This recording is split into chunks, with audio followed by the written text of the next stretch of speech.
저의 제2기 사역의 네이밍이 뭐예요? DNA 미니스트리입니다. 여러분, 이 DNA 미니스트리는 한마디로 그 다니엘에게 있는 영적 DNA를 다음 세대와 3040 목회자와 선교사님들에게 이식해서 성령의 사람, 비전의 사람으로 성령 동력화하는 것을 말하죠.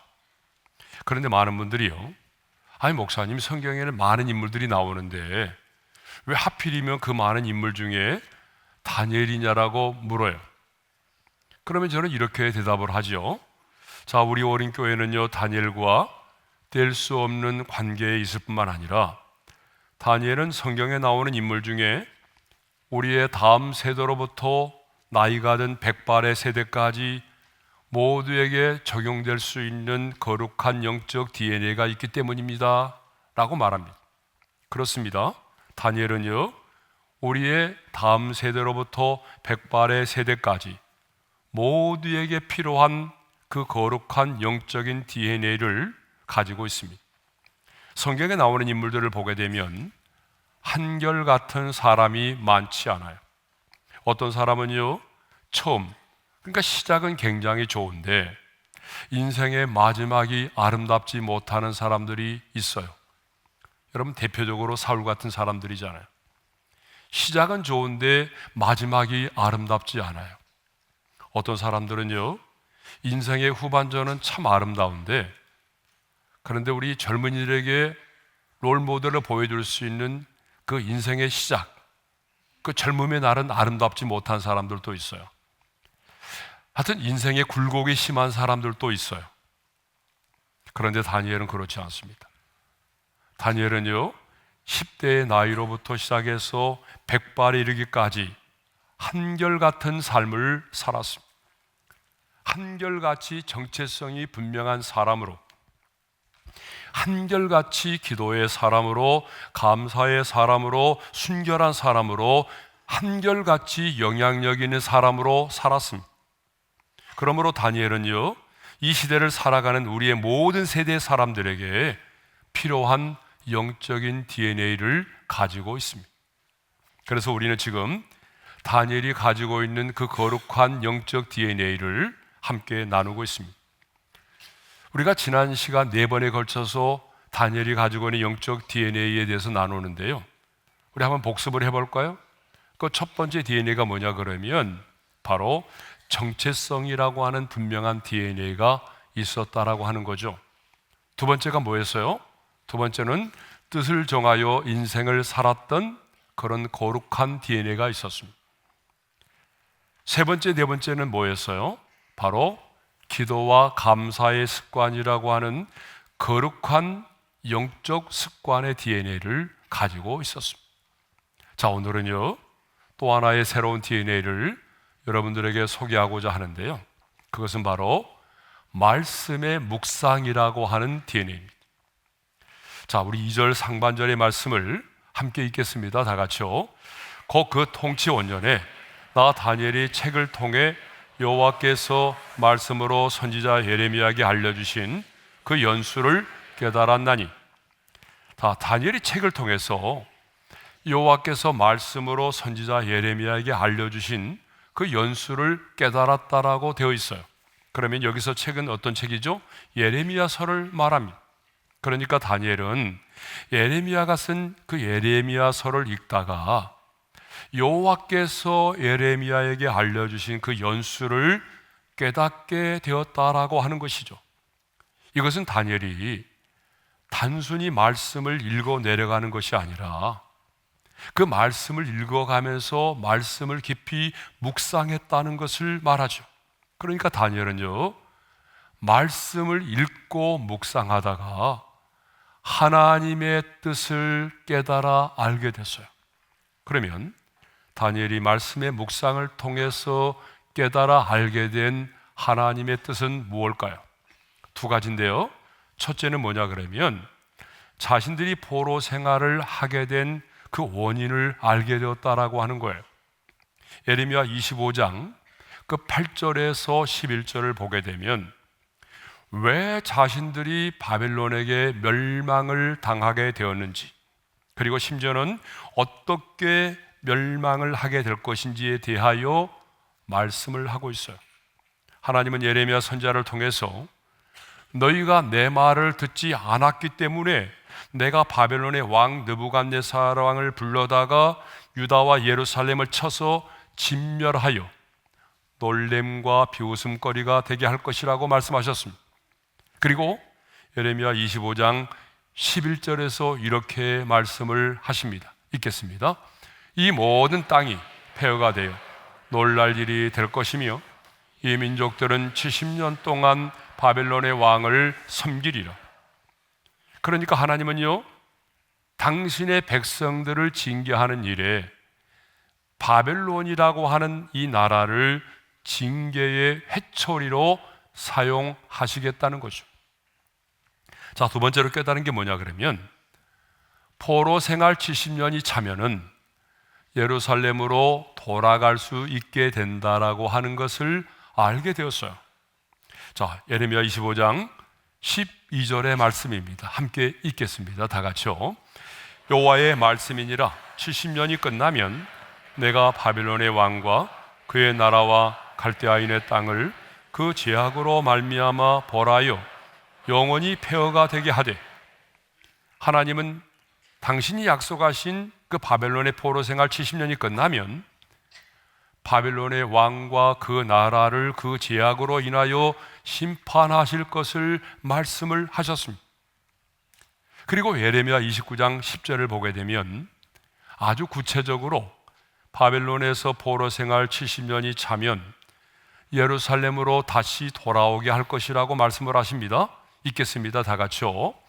여호와께서 이와 같이 말씀하시니라.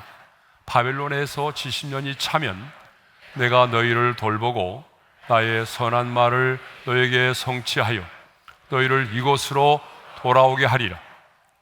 다니엘은 이렇게 말씀의 묵상을 통해서 하나님의 뜻을 깨달아 알게 되었다라고 하는 거죠. 그러면 더 중요한 게 있습니다.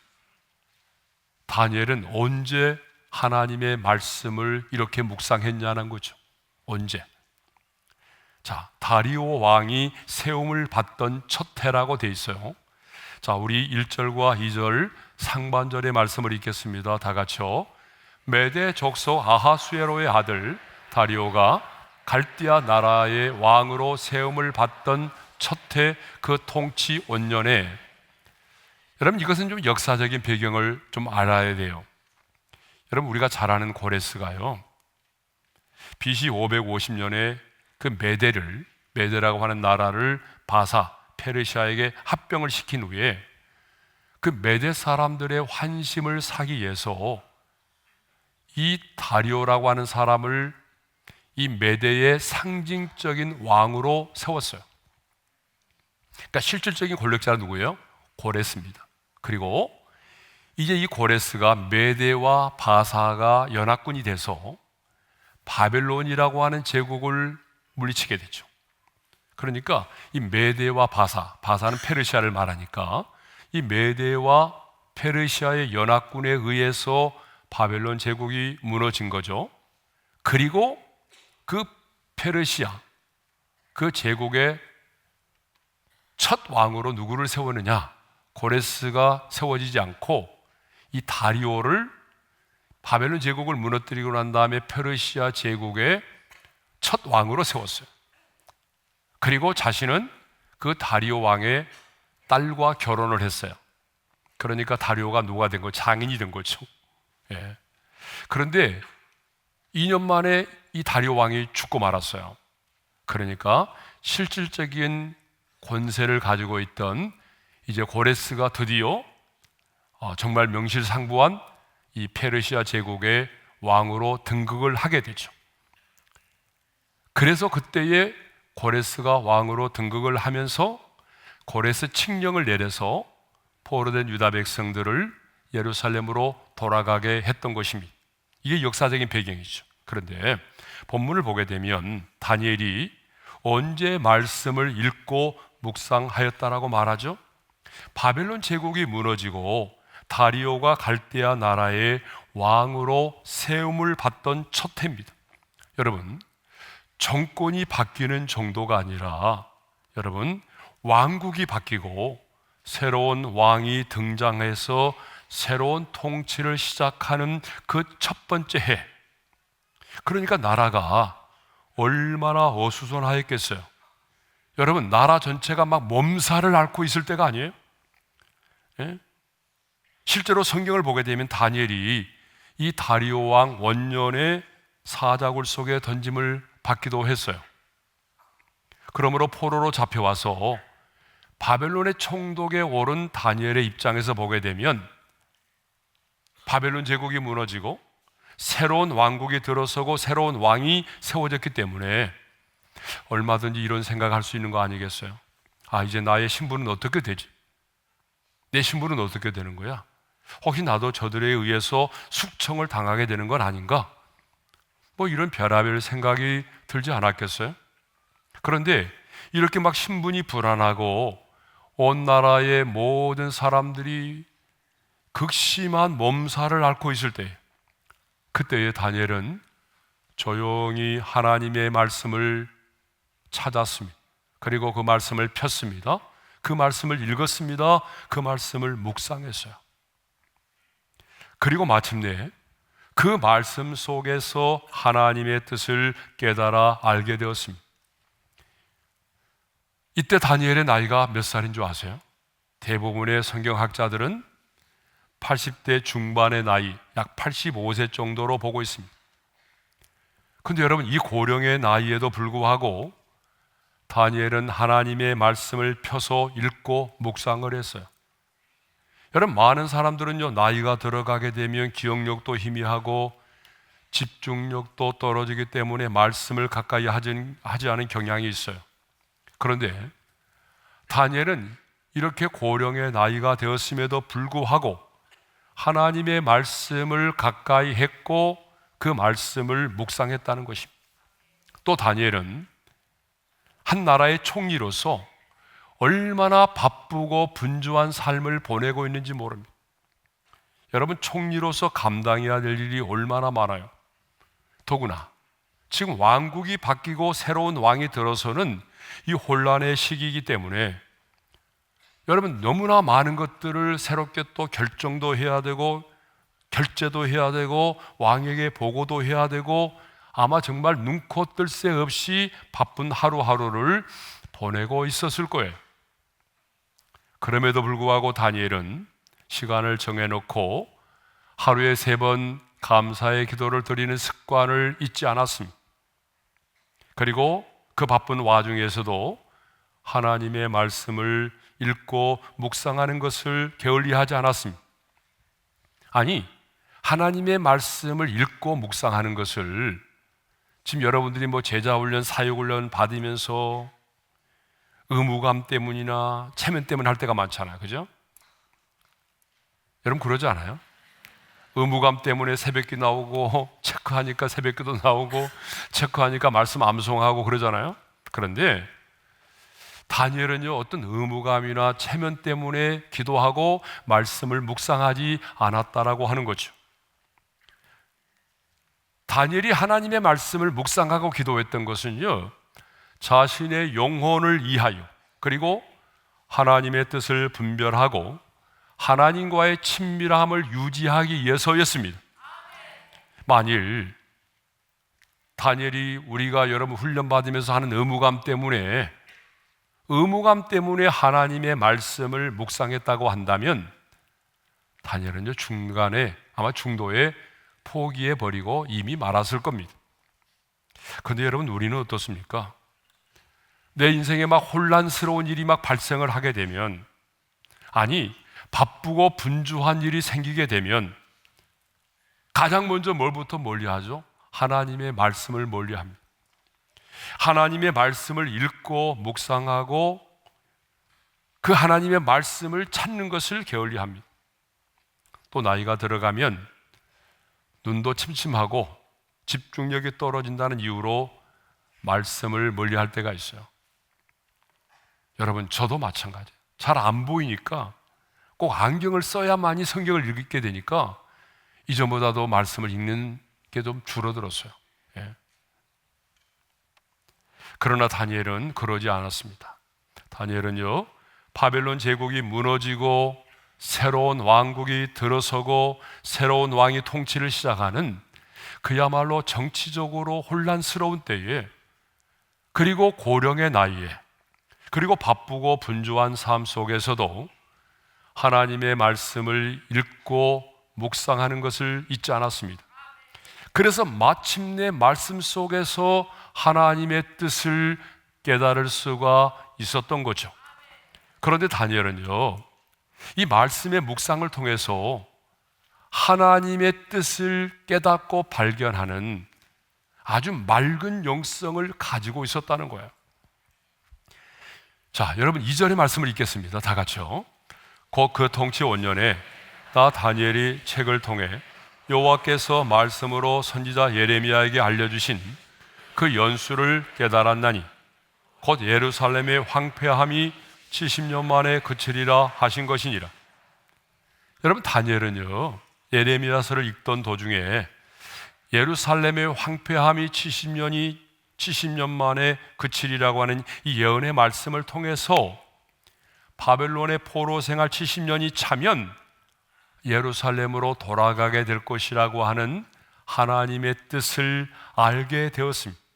더 나아가 다니엘이 자기가 살고 있던 시대의 연수를 딱 계산해 보니까 바로 그 70년의 연한이 거의 다 되어가고 있다는 것을 깨닫게 되었어요.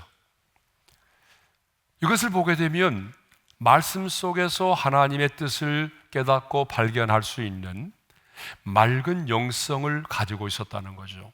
여러분, 말씀을 읽는다고 해서 하나님의 뜻이 곧바로 다 깨달아지는 건 아니거든요. 더 중요한 것은요, 다니엘 10장을 보게 되면 바사왕 고레스 3년에 새 이레를 금식하며 기도했다라고 되어 있어요. 우리 한번 읽겠습니다. 시작. 바사의 왕 고레스 제3년에 한 일이 벨드사살에게 이름한 다니엘에게 나타나는데 그 일이 참되니 곧 큰 전쟁에 관한 것이라. 다니엘이 그 일을 분명히 알았고 그 환상을 깨달으니라. 여러분, 바사왕 고레스 3년이면요 어떤 때인지 아세요? 이스라엘 백성들 중에 일부가 고레스 왕의 칙령으로 본토로 귀환한 때예요. 그러니까 이미 고레스 왕의 칙령으로 인해서 일부가 예루살렘으로 돌아갔던 때를 말하죠. 그때의 나이는 다니엘이 얼마가 됐을까요? 아까 제가 85세 정도 됐다고 그랬잖아요. 그러면 3년이 지났으니까 약 88세 정도가 되었을 나이입니다. 그런데 다니엘은 그 고령의 나이에 새 이레면 21일이죠. 새 이레를 금식하며 기도했습니다. 그때 하나님의 계시가 환상을 통해서 다니엘에게 임하였어요. 그러면 그때 그가 본 환상의 내용이 뭐죠?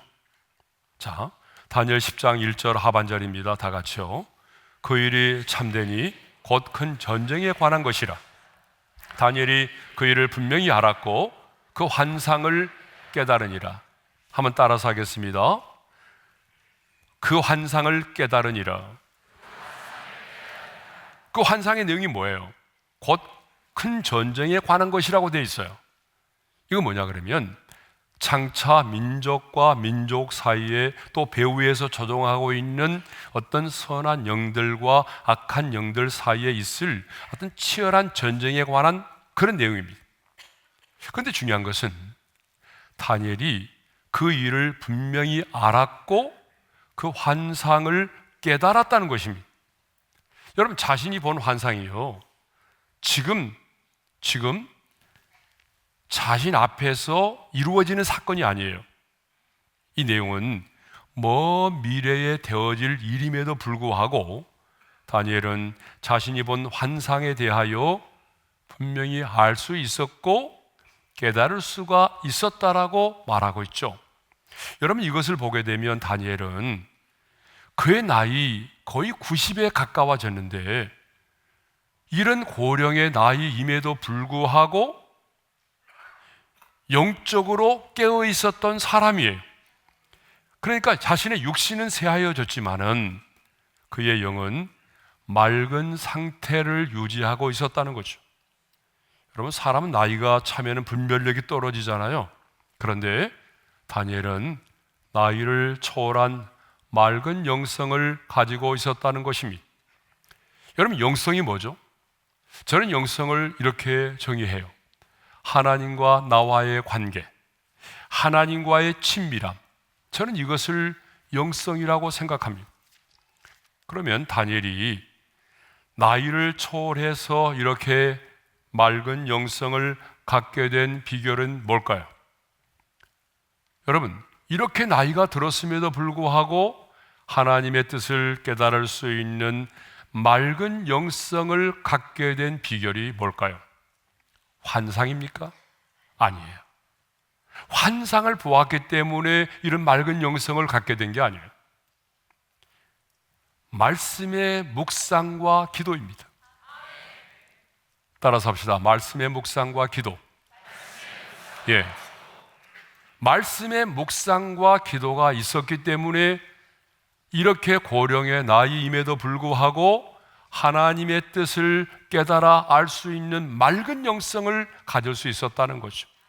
하루에 3번씩 시간을 정해놓고 기도하는 그 영성, 감사하는 영성, 그리고 말씀을 가까이 하고 말씀을 묵상했던 영성. 여러분, 이런 영성이 있었기 때문에 정치적인 격변기에도 흔들리지 않고 당당하게 살아갈 수가 있었던 것입니다.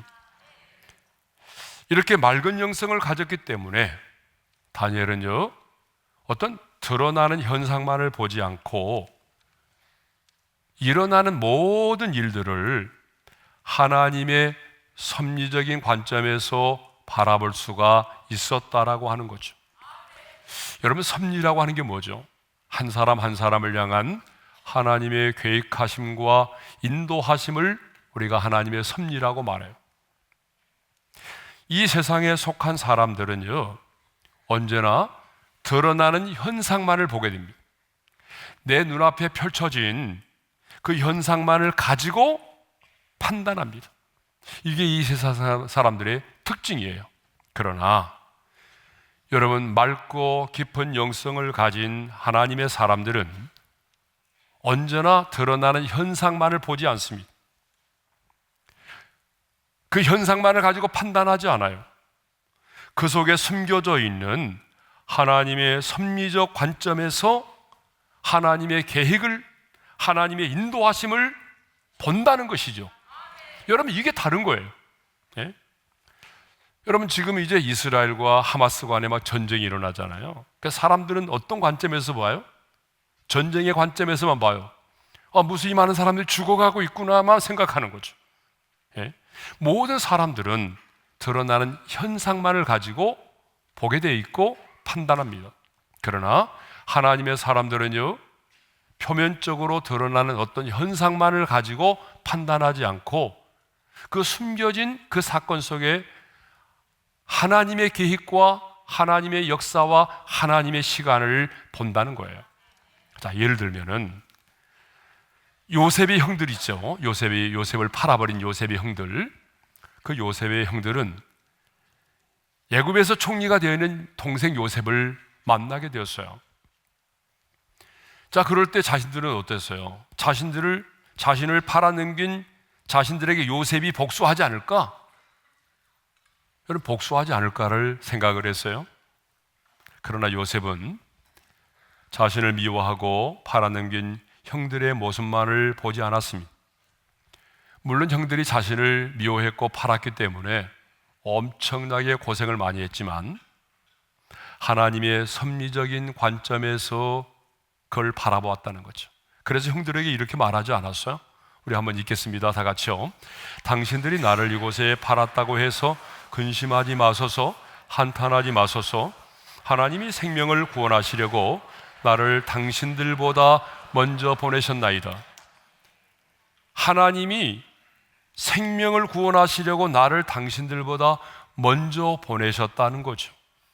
요셉은 하나님이 우리 가족과 우리 민족을 살리시려고 하나님께서 형들보다 먼저 나를 이 애굽 땅으로 보내셨다라고 말합니다. 그러니까 형들이 나를 애굽의 종으로 팔아 넘긴 것은 이건 우연이 아니에요. 하나님의 섭리와 경륜 때문이라고 말합니다. 요셉은 자신의 인생을요, 하나님의 섭리적 관점에서 바라보았다는 거예요. 그렇기 때문에 요셉은 자신을 미워하고 애굽의 종으로 팔아넘긴 형들을 용서할 수가 있었던 거죠. 이것이 바로 진정한 영성이라는 거예요. 뭐 영성이라고 하는 것은 막 팔짝팔짝 뛰고 자빠지는 게 아니고, 여러분, 영성이라고 하는 것은 이거예요. 예. 만일 요셉에게 자신의 인생을 하나님의 관점에서 바라볼 수 있는 영성이 없었다고 한다면 요셉은 자신의 형들을 복수의 관점에서 바라보았을 거예요. 여러분, 그러지 않아요? 복수할 기회가 주어졌구나. 하나님 복수하라고 우리 형들을 보내셨구나. 예? 여러분, 얼마든지 복수의 관점에서 바라보고 복수를 했을 거예요. 그러나 요셉은 자신의 인생을 하나님의 섭리적 관점에서 바라볼 수 있는 영성을 가지고 있었다는 것입니다. 그러므로 우리도 우리가 살아온 인생을 하나님의 섭리적 관점에서 이해하고 바라볼 수 있는 영성을 가져야 합니다. 여러분, 둘째 날에 강사로 오셨던 김인강 교수님 간증 기억나시죠? 예. 아주 잔잔하게 말씀하셨지만 굉장히 우리에게 도전이 되는 말씀이었어요. 여러분, 12살까지 걷지를 못했어요. 13살에 드디어 목발을 짚고 일어났다고 그러잖아요. 그래, 학교를 다닌 적도 없고 부모는 무식하고 가난하고. 그런데 그분이 내린 결론이 뭐예요?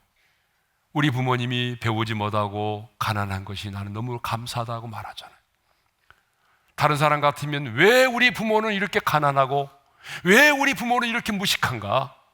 여러분, 얼마든지 부모를 원망할 수 있는데 반대로 내 부모가 가난하고 내 부모가 배우지 못했기 때문에 오늘 내가 이렇게 하나님을 의지할 수 있게 되었다라고 하는 거 아니에요? 이것이 뭐죠?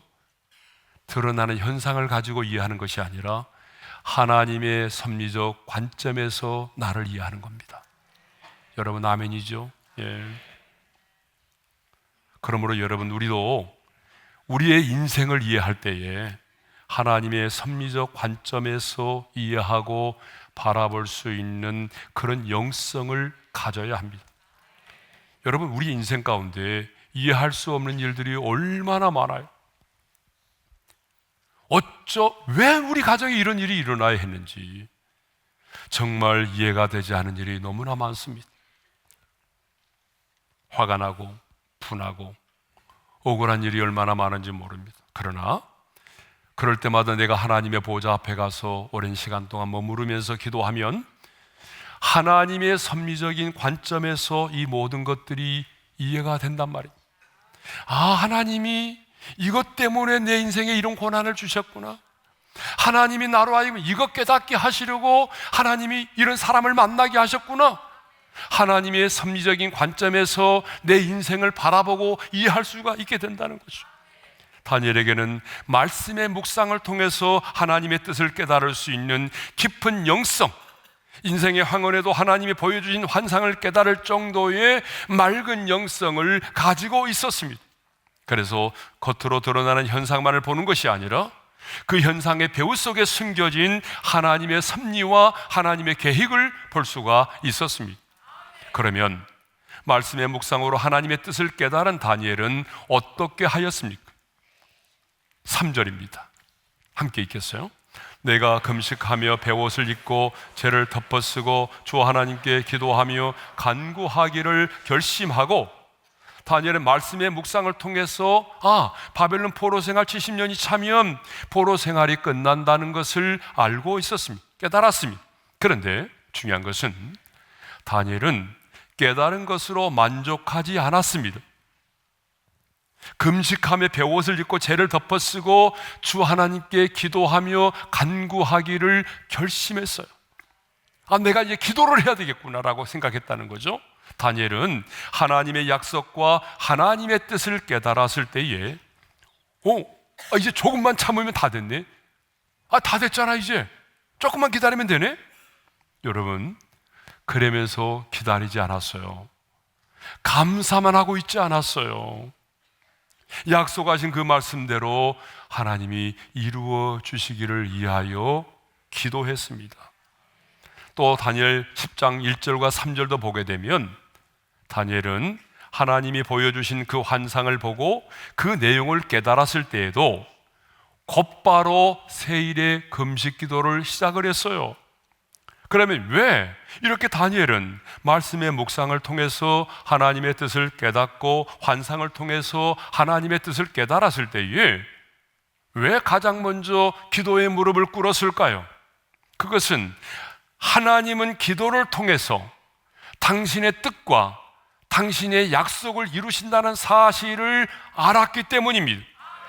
아니, 하나님이 주신 약속일지라도 그 약속은 반드시 기도를 통하여 이루어진다는 사실을 알았기 때문이에요.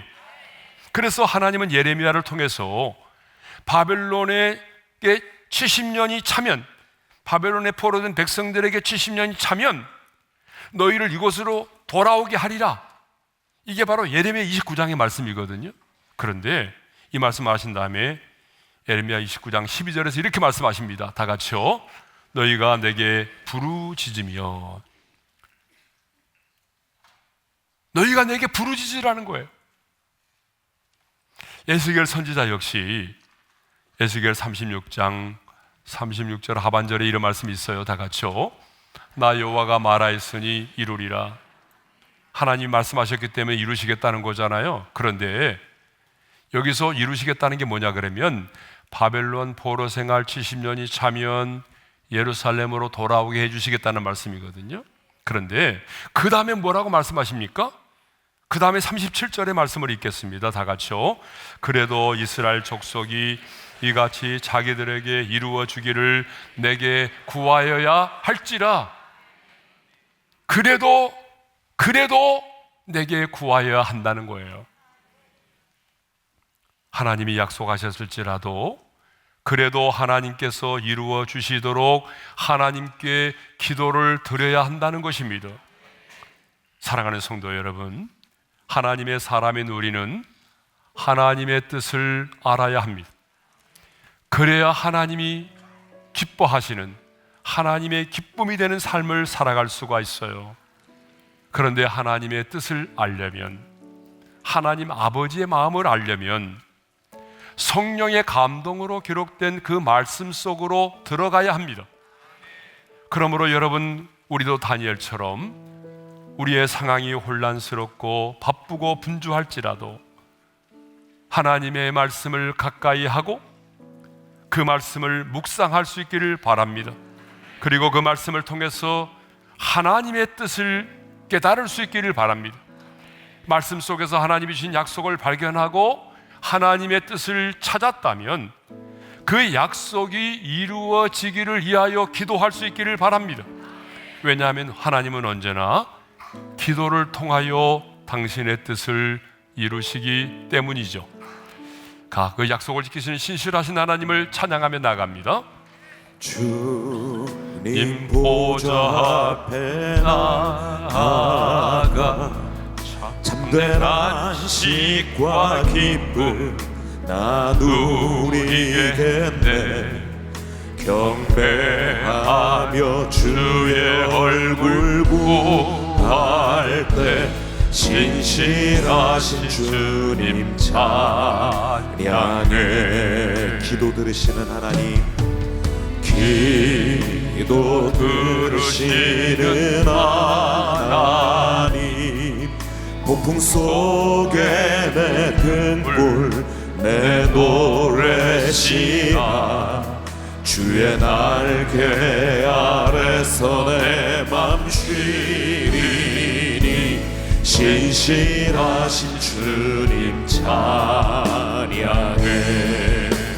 신실하신 하나님,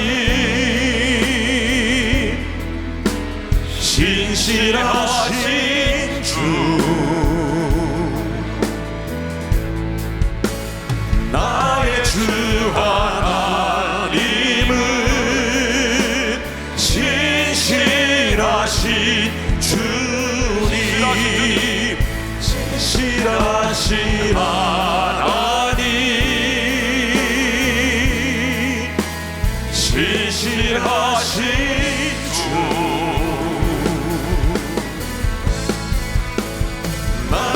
주 하나님은 진실하신 주니. 자, 주신 말씀 마음에 새기면서 기도하겠습니다. 다니엘이 가지고 있던 또 하나의 영적 DNA는 말씀의 묵상입니다.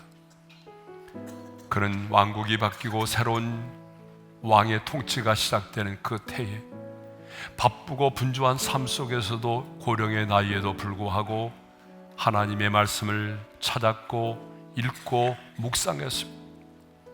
그래서 마침내 하나님의 뜻을 발견했어요. 그때 그 하나님의 뜻을 발견하고 감동을 받고 감사하는 것으로 끝나는 것이 아니라 그 하나님의 뜻이 이루어지기를 위해서 기도와 간구로 결심을 했어요. 성도 여러분, 하나님의 사람인 우리에게 필요한 영적인 DNA가 뭐예요? 말씀을 읽고 묵상하는 것입니다. 그래야 하나님의 뜻을 알 수 있고 하나님의 마음을 알 수가 있어요. 그런데 여러분, 우리는 어떻습니까? 내 인생에 이해할 수 없는 일들이 일어났다고 해서 내 삶이 너무나 바쁘고 분주하다는 이유만으로, 아니 나이가 들어 눈이 침침하고 집중력이 떨어졌다는 이유만으로 하나님의 말씀을 등한히 하고 말씀을 가까이 하지 못할 때가 얼마나 많았나요? 어제 우리가 들었던 간증과 더불어서 하나님, 저도 하나님의 말씀을 읽고 묵상할 수 있는 영적인 DNA를 갖게 도와주세요. 맑은 영성을 갖게 도와주세요. 나이가 들어서 육신은 쇠하여질지라도 내 영은 깨어있게 하시고 하나님의 뜻과 하나님의 약속을 발견할 수 있는 영성을 주십시오. 드러나는 현상만을 바라보지 말게 하시고 그 현상 속에 숨겨진 하나님의 섭리와 계획을 발견할 수 있는 깊고도 맑은 영성을 내게 주십시오. 그리고 그 약속이 이루어질 때까지 무릎으로 승부하는 자가 되게 하여 주옵소서. 그래서 말씀으로 하나님의 뜻을 깨닫고 기도로 성취할 수 있는 하나님의 사람이 되게 하여 주옵소서. 오늘은 저도 많이 목이 갔고 여러분도 많이 목이 갔으니까 저녁에 부르짖어 기도해야 되니까 오늘은 부르짖어 기도하지 않지만 작은 목소리로 기도하지만 간절히 기도하겠습니다. 기도하겠습니다. 하나님 아버지, 감사합니다. 오늘 우리에게 다니엘이 가졌던 말씀의 묵상이라고 하는 영적인 DNA를 저희들에게 허락하여 주옵소서. 하나님, 바쁘다는 이유, 분주하다는 이유, 눈이 침침하고 기력이 떨어졌다는 이유, 내 인생이 혼란스럽고 이해가 되지 않는다는 이유만으로 하나님의 말씀을 가까이 하지 못하고 묵상하지 못했던 우리를 긍휼히 여겨주시고 이제 다시 한번 우리도 하나님의 말씀을 묵상하고 말씀을 가까이 해서 하나님의 뜻을 분별해낼 수 있는 맑고도 깊은 영성을 허락하여 주옵소서. 드러나는 표면적인 것만을 가지고 우리가 살아가지 않게 도와주시고 그 현상 속에 숨겨진 하나님의 섭리와 계획을 발견할 수 있는 맑은 영성을 허락해 주시고 하나님이 우리에게 약속하시고 그 뜻을 분별했을 때에 감동하는 것으로 끝나는 것이 아니라 그 약속의 말씀이 이루어질 때까지 무릎으로 승부하여 마침내 하나님의 신실하심을 드러내는 우리 오륜의 성도들이 되게 하여 주옵소서. 이제는 우리 주 예수 그리스도의 은혜와 하나님 아버지의 영원한 그 사랑하심과 성령님의 감동, 감화, 교통, 인도 충만하심, 하나님의 말씀을 가까이 하고 읽고 묵상하여 하나님의 뜻을 분별하고 그 하나님의 뜻이 이루어질 때까지 무릎으로 승부하여 하나님의 신실하심을 경험하기를 원하는 모든 성도들 위해 이제로부터 영원토록 함께 하시기를 축원하옵나이다. 아멘.